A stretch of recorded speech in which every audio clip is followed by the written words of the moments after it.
Good morning, everyone.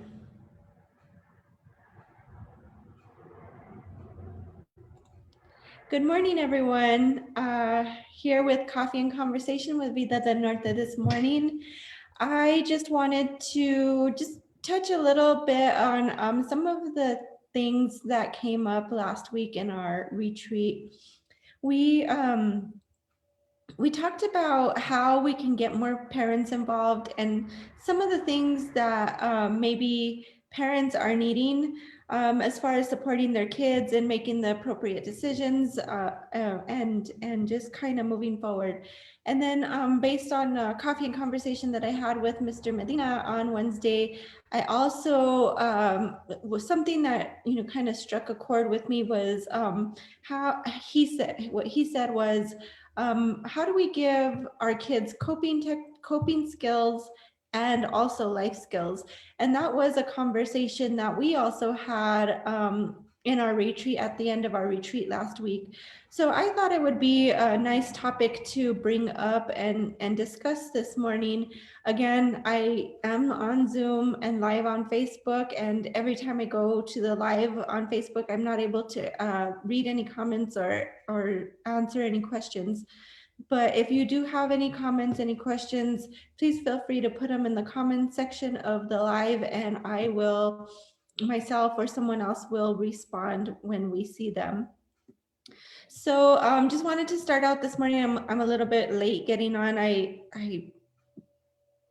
had some technical issues, so here I am.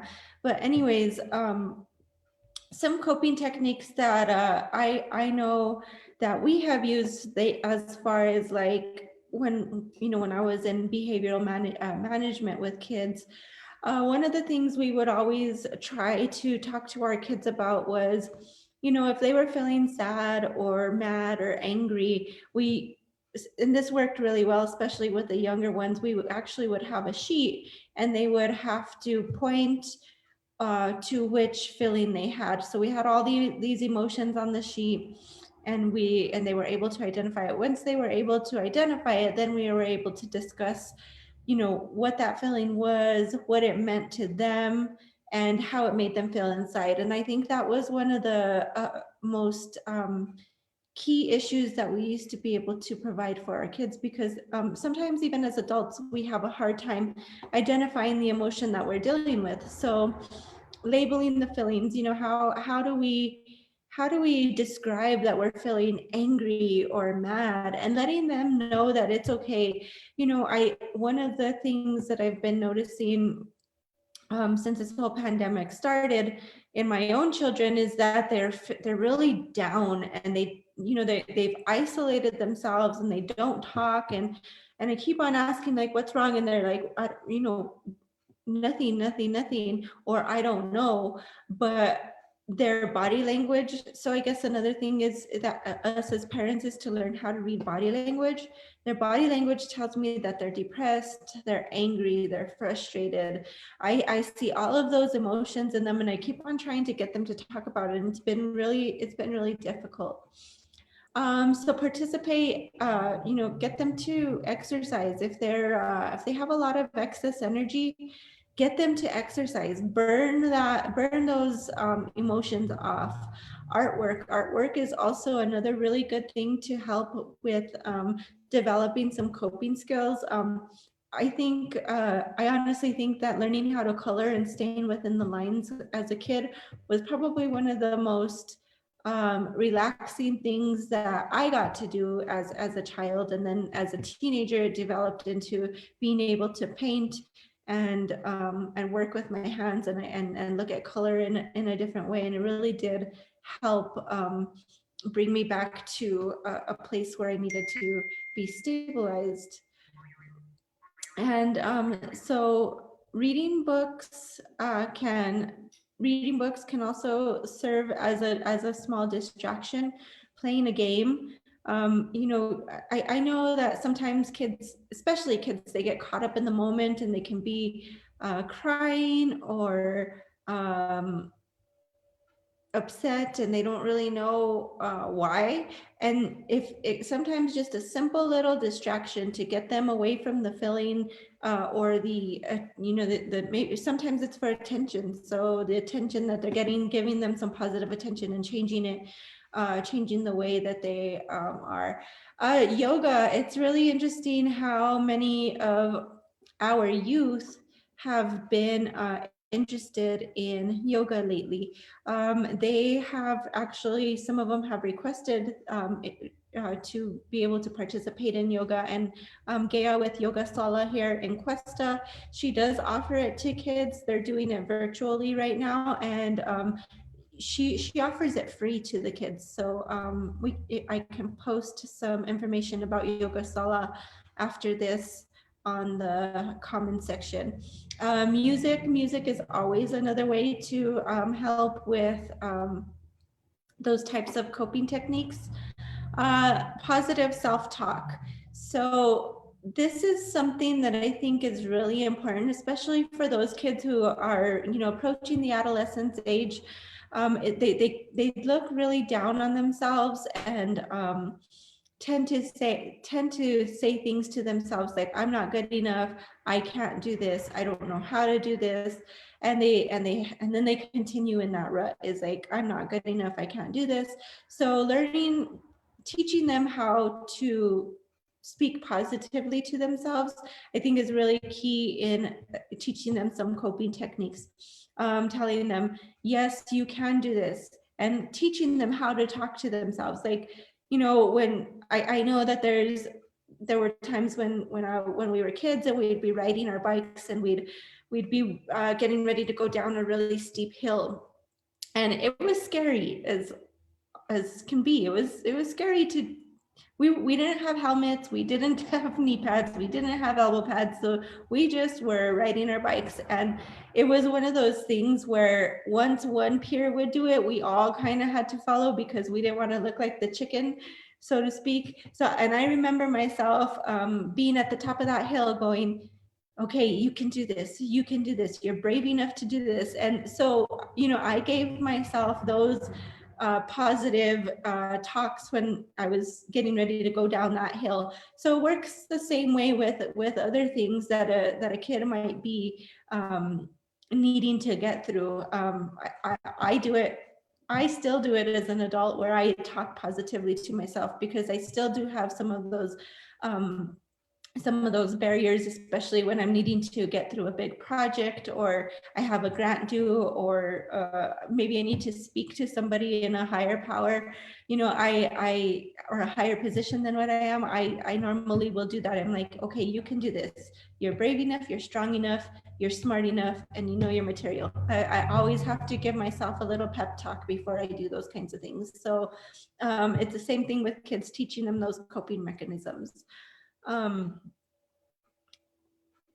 Learning how to use calming techniques like deep breathing, especially when kids are really upset. I know I use this with one of my kids all the time, where, when she's in a full-blown crying mode, she can't do nothing. She can't speak, she can't think, she can't do nothing. So I have to grab her by the shoulders, look at her in the eyes, and tell her, it's okay, just breathe, deep breaths. And then I start mimicking the breathing techniques, where I go, and I continue to keep eye focus with her, and I keep her grounded with my hands on her shoulders.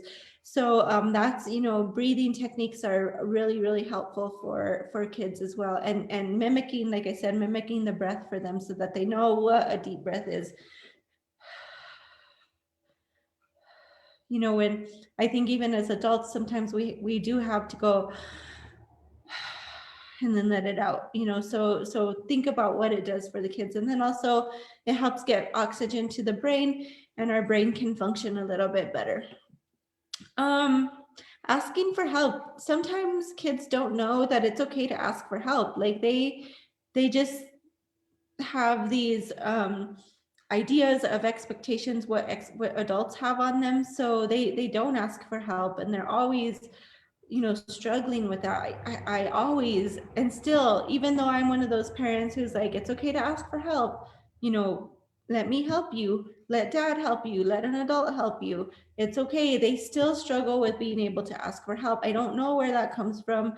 Since they were itty bitty babies, I've always had these conversations with them.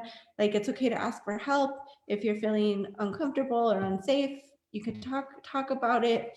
And they still struggle with it. So I think it's just part of being kids, and not being able to express themselves appropriately.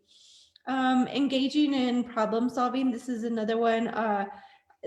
Going through the motions, like, okay, you're feeling sad, but why are you feeling sad, and what can we do, or what can I do to help you not feel sad, and what can you do to so that you're not feeling this way. And kids can be really creative. They know what they want. They know how to do this. Even if they continue to say, I don't know, I don't know, I don't know, in the moment, then you can tell them, well, you may not know right now, but I want you to take some time to think about this, and think about what it means to you, and then maybe come back in a couple of hours or maybe a day and tell them, and encourage them to write write them down, and so that they can remember. Maybe even a journal. Sometimes writing can be really beneficial for those kids who are old enough to do so. Pros and cons. You can always do pros and cons with them.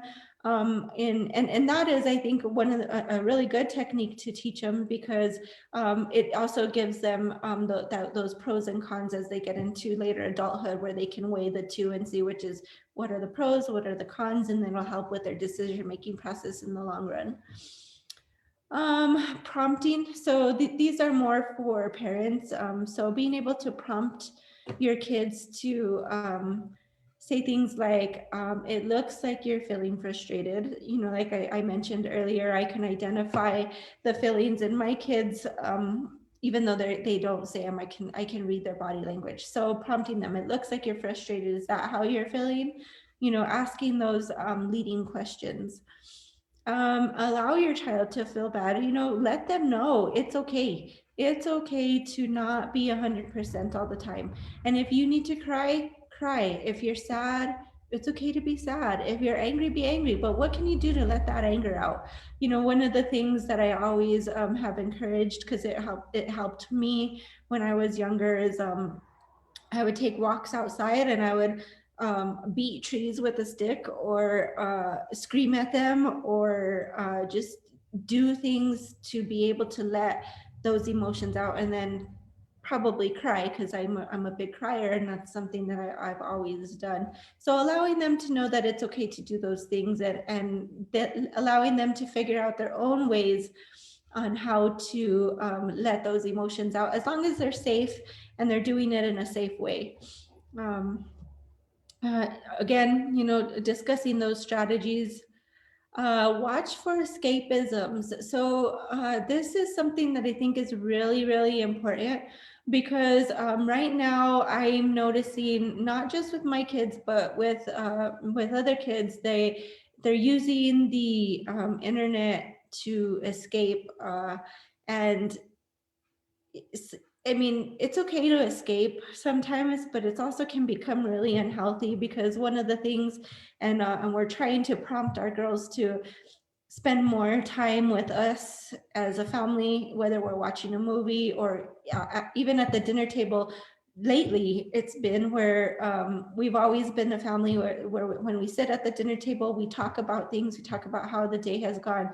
And lately, they've been just wanting to scarf down their food and then go back to their rooms so they can go back to their screens. So we've been kind of prompting a little bit more discussion at the dinner table, and getting them to come, and even if we're just watching a movie, come in and watching a movie with us in the living room, outside of their their own little caves or cocoons, because that's kind of what they're doing. They're underneath their blankets in bed, and not coming out of their space. And I don't know if any of you other parents are experiencing this from some of your young adolescents, but that is what we are experiencing. So I would just encourage you all to Continue to talk to your kids, talk to them about just normal everyday life. Right now, talk to them about how they're feeling about not being able to go to school, about not being able to socialize with their peers, because they're going to tell you, I mean, they're going to straight out tell you it sucks, because that's what we're getting. What, you know, this is our question every day when they have live school. How is school today? It was the same. It sucks. We'd rather be in school. That's their thing. They cannot wait to get back to the classroom.